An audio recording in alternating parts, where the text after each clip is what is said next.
श्री गुरवे नमः। धर्माभागी भाइयों बहनों, आप सब लोगों का इस सत्संग में हार्दिक स्वागत एवं अभिनंदन है। आइए हम सब लोग ज्ञान की कुछ चर्चा करें। उससे पहले गुरु वंदना करते हैं। ओम गुरुर्ब्रह्मा गुरुर्विष्णु गुरुरेव महेश्वरा गुरुरेव परब्रह्म तस्मै श्री गुरवे नमः। अखंड मंडलाकारं व्याप्तं येन चराचरं तत्पदं दर्शितं येन तस्मै श्री गुरवे नमः। मातृवत लालयित्री च पितृवत मार्गदर्शिका नमो अस्तु गुरुसत्तायै श्रद्धा प्रज्ञायुताचया। ओम श्री गुरवे नमः। आइए भगवान श्री कृष्ण जी का ध्यान करें। ओम वसुदेव सुतं देवं कंस चाणूरमर्दनम् देवकी परमानंदं कृष्णं वंदे जगद्गुरुं। ओम श्री कृष्णाय नमः। सद्बुद्धि की देवी गायत्री का ध्यान करें। प्रकाश रूप परमात्मा के रूप में प्रार्थना करें कि हमारी बुद्धि को सन्मार्ग की ओर प्रेरित करें। ओम भूर्भुवः स्वः तत्सवितुर्वरेण्यं भर्गो देवस्य धीमहि धियो यो नः प्रचोदयात्। पूरी वेद माता गायत्री की जय। त्र्यंबकम जी का ध्यान करें। प्रार्थना करें कि सभी लोग रोग रहित हो। जो विश्व स्तर पर व्यापक बीमारी चल रही है उससे सबको मुक्ति मिले। प्रकाश रूप परमात्मा के रूप में ही ध्यान करेंगे। ओम त्र्यंबकं यजामहि सुगंधिं पुष्टिवर्धनम् उर्वारुकमिव बंधनान् मृत्योर्मुक्षीयमामृता। बोले त्रिपुर भगवान की जय। उपस्थित भाइयों बहनों, पिछले दिन राम वनवास की चर्चा सुन रहे थे। उसी कड़ी में आगे की चर्चा में ये आता है कि भगवान राम लक्ष्मण जी को भी साथ में ले जाने के लिए तैयार हो गए। यद्यपि वनवास केवल राम को ही दिया गया, न सीता को दिया गया न लक्ष्मण को दिया गया,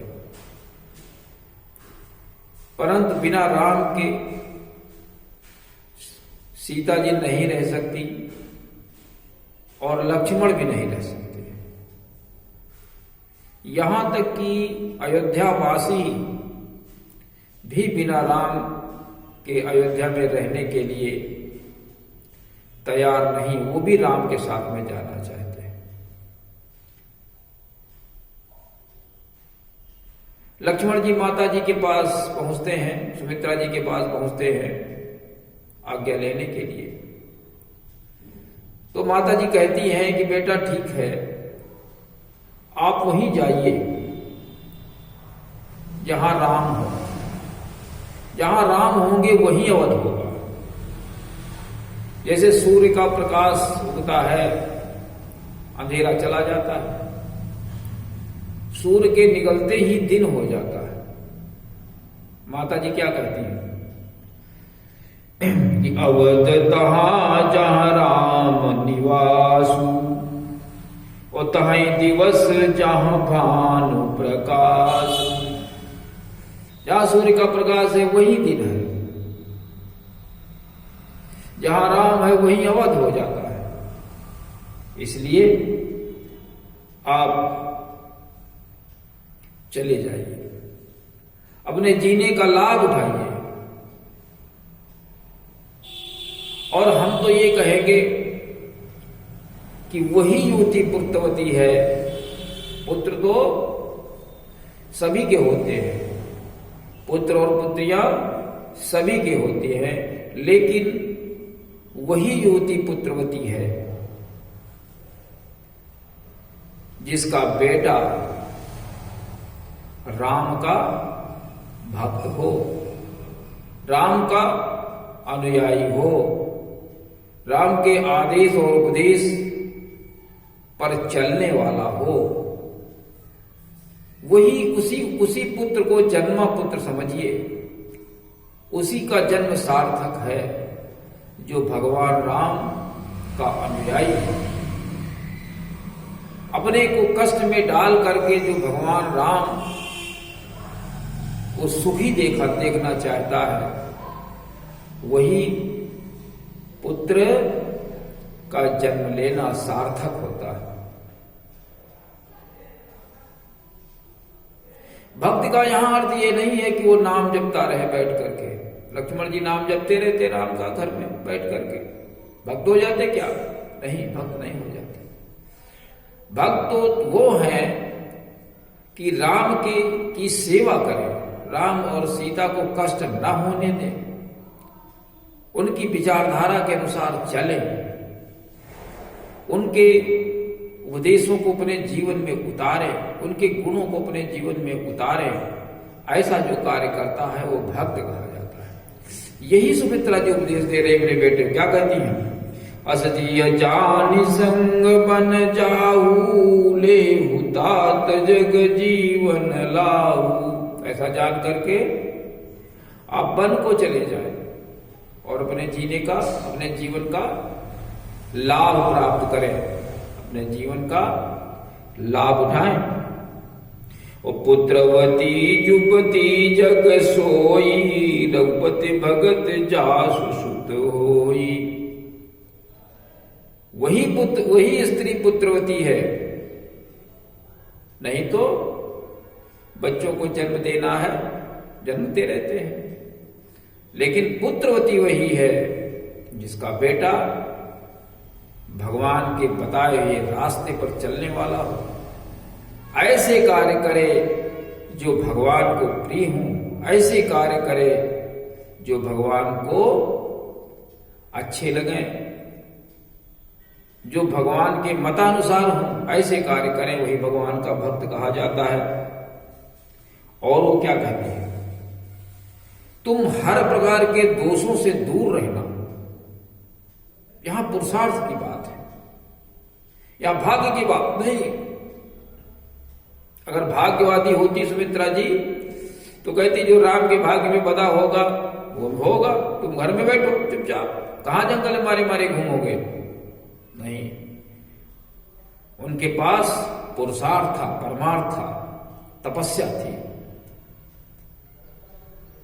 ये गुण सुमित्रा जी के पास थे, यही लक्ष्मण जी के पास है। उपदेश करते हैं कि आप दोषों से दूर रहना। बहुत से दोष होते हैं, ईर्ष्या, द्वेष, राग द्वेष, ईर्ष्या, मद, मोह, ये बहुत से दुर्गुण होते हैं जो मनुष्य के अंदर होते हैं। इनसे आप दूर रहना और वही कार्य करना जिससे सीता और राम को सुख और शांति मिले। इसी में तुम्हारा कल्याण है। तो कहते, क्या कहती हैं? राग रोष ईर्षा मद मोह, उज्जर सपने हूं इनके बस हो। राग का मतलब बुराइयां मतलब काम, क्रोध, लोभ, ये राग के अंतर्गत आते हैं। हिंसा, चोरी करना, झूठ बोलना, ये सब राग के अंतर्गत आते हैं। इनसे दूर रहना। राग, रोष, गुस्सा आना, ईर्ष्या करना, मत, घमंड आ जाना और अज्ञान, मोह, अज्ञान, इनसे सबसे दूर रहना। और सब ये सब तुम्हारे अंदर स्वप्न में भी नहीं आने चाहिए। वैसे तो आने की बात तो बहुत दूर रही, स्वप्न में भी इन्हें नहीं आना चाहिए। और सकल प्रकार विकार बिहाई, सारे विकारों को आप छोड़ दीजिए, आपके मन में वो नहीं आने चाहिए। मन क्रम वचन करे सेवकाई, मन वचन और कर्म से राम सीता की सेवा करना पुरुषार्थ का प्रतीक है, भाग्य का प्रतीक नहीं। पूरी रामचरित मानस पुरुषार्थ, परमार्थ, तपस्या, अहिंसा और समदर्शी, अपरिग्रही, इससे भरी पड़ी है। पूरी रामचरितमानस इन्हीं गुणों पर ही टिकी हुई है। ये भगवान राम के गुण थे, ये परमात्मा के भी यही गुण है। मन क्रम वचन करो सेवकाई, और तुम कहूँ बन सब भांति सुपासु, और संग पित मातु राम सिय जासु। तुम्हारे लिए वनवास हर तरीके से आरामदायक होगा, आरामदेह होगा, लाभकारी होगा। तुम्हारे लिए वनवास हर तरीके से लाभकारी होगा। जहां माता पिता सीता और राम जैसे, जिस प्रकार से माता और पिता बच्चों की सेवा करता है, बच्चों को सुरक्षित रखता है, उसी प्रकार सिया राम, सीता और राम दोनों आपके माता पिता हैं। और जहिन राम बन लहि कलेसु, सुत सही करेहु इहि उपदेशु। ऐसे कार्य करना मेरा ये उपदेश है, जिससे सीताराम जी को कोई कष्ट न हो। यही मेरा उपदेश है। अब आप लोग विचार करें। आप सब लोग भाग्य के ऊपर छोड़ देते हैं, अरे भाग्य में जो लिखा होगा सो होगा। नहीं, भाग्य तुम्हारे कर्म से ही बनता है, भाग्य कुछ नहीं होता है। तुम्हारे कर्मों के द्वारा जो फल मिलता है उसे ही आप भाग्य कह सकते हैं। और ये बहुत हानिकारक है। भाग्यवादी होना बहुत बड़ी हानि होती है। भाग्यवादी जीवन के लिए एक विष जैसा है। भाग्यवादी पुरुष जीवन में कुछ कर नहीं पाता है, जहां का तहां पड़ा रहता है, बिल्कुल अजगर की तरह से खाता पीता पड़ा रहता है। पुरुषार्थी ही अपने जीवन में कुछ काम करने में समर्थ होता है। तो जहिन राम बन लहि कलेसु, ऐसे कार्य करना जिसमें राम को, सीता को कोई कष्ट न होने पाए, यही मेरा उपदेश है। इसके बाद लक्ष्मण को उपदेश हो जाता है जाने के लिए माता जी की तरफ से। तीनों लोग फिर पिताजी के पास पहुंचते हैं। अंतिम आदेश, अंतिम दर्शन हेतु पहुंचते हैं। लेकिन पिताजी बेसुध पड़े हुए हैं दशरथ जी, बहुत कष्ट है, उठाए जाते, बैठाए जाते हैं। और वो अपने दोनों बेटों को देख लेते हैं, सुंदर से बेटे, कोमल शरीर, और जिनका नाम वो हमेशा लिया करते हैं। वो बेटा आज हमसे दूर हो रहा है 14 वर्ष के लिए, बड़ा कष्ट है। सीता जी भी साथ में हैं, बार बार गले में लगा रहे हैं सभी बच्चों को अपने, रोते जाते हैं, चिल्ला बिलक रहे हैं और गले में लगा रहे हैं। क्या कहते हैं? सीय सहित सुत सुभग दो, देख देख अकुलाई।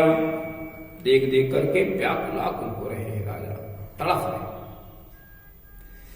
बारही बार स्नेह बस राउले उरलाए। बार बार बेबे बच्चों को अपने गले में लगा लेते हैं। बेसुध है लेकिन बच्चों को गले लगा रहे हैं। क्या होंगे कि क्या दशा होती होगी। दशरथ जी राम से कहते हैं कि वेदों और शास्त्रों की यही नीति है कि जो जैसा कर्म करता है उसका फल वैसा ही मिलता है। ईश्वर हृदय में विचार करके वैसा ही फल देता है। लेकिन यहां तो बात बिल्कुल उल्टी लग रही है। अपराध किया है मैंने और फल आप लोगों को भोगना पड़ रहा है। ये कैसी विधाता की विचित्र गति है, इसको कौन जान सकता है, कौन जानने योग्य है? कैसी विधाता की विचित्र गति है। तो क्या कहते हैं? कहते हैं शुभ अरे शुभ कर्म अनुहारी, ईस देई फल हृदय विचारी, ईस देई फल हृदय विचारी। ईश्वर मनुष्य के कर्म के अनुसार ही फल देता है। साधारण स्थिति तो यही होती है। लेकिन करे जो कर्म पाओ फल सोई, निगम नीति असी कह सब कोई। जो जैसा कर्म करता है उसको वैसा ही फल मिलता है। ये वेद शास्त्र ही कहते हैं। सब लोग संत महात्मा ज्ञानी विज्ञानी सब यही कहते हैं कि जो जैसा कर्म करेगा उसको वैसा ही फल हो जाएगा, मिलेगा। लेकिन यहां पर और करे अपराध को और पाव फल को, अपराध और कोई कर रहा है और फल दूसरा भोग रहा है। यहां तो उल्टी गति हो गई। विधाता का विधान कैसा है, यहां कैसा हो रहा है। अति विचित्र भगवंत गति को जग जाने योग। कौन जानने योग्य है? ये विधाता की जो गति विचित्र है, इसको कौन जान सकता है, कौन जानने योग्य है? अति विचित्र भगवंत गति को जग जाने जो। इस दुनिया में, इस जग में कौन जानने योग्य है? अपराध कोई कर रहा है और फल किसी और को भोगना पड़ रहा है। होता भी ऐसा ही है। कभी कभी चोर चोरी करता है, घर वालों को दौड़ना पड़ता है, कहीं ये मुकदमा, कहीं वो जमानत, कहीं कुछ परेशान घर के लोग होते हैं। कर्म तो दूसरा करिए है। लेकिन साधारणतः ये देखा जाता है कि जो कर्म करता है और घर के लोग उसको रोकते नहीं है तो पाप उनको भी मिलता है, करने वाले को ज्यादा मिलता है और घर के लोगों को भी थोड़ा थोड़ा मिलता है। परंतु यहां पर तो विचित्र बात हो गई। लेकिन ये जो विचित्र बात हुई, ये धर्म की स्थापना की वजह से ऐसी हो गई, क्योंकि राक्षसों का प्रभाव बढ़ रहा है। सब लोग मारने योग्य नहीं है। ऐसी अवस्था में जो योग्य व्यक्ति है, जो क्षमतावान है, वो आगे बढ़ता है। अपराध तो सबका है। ये जो रोग बढ़ा, जो मुसीबतें आई, उसके पीछे एक यही है कि सबने शुरुआत में ही उसका विरोध क्यों नहीं किया। यह वहां पर उनका दोष है। एक दोष और भी है, जो ज्ञानवान थे वो ज्ञान के द्वारा समाज को पोषित नहीं किया, जो धनवान थे धन के द्वारा पोषित नहीं किया, बलवान थे जो बल के द्वारा पोषित नहीं किया, और ऐसे में सभी लोगों को पाप लग जाता है। गीता में लिखा था, अथ चेतमिमं धर्मम संग्रामम न करिष्यसि तथा स्वधर्मम कीर्तिम च हित्वा पापम भविष्यसि। पाप को प्राप्त हो जाता है।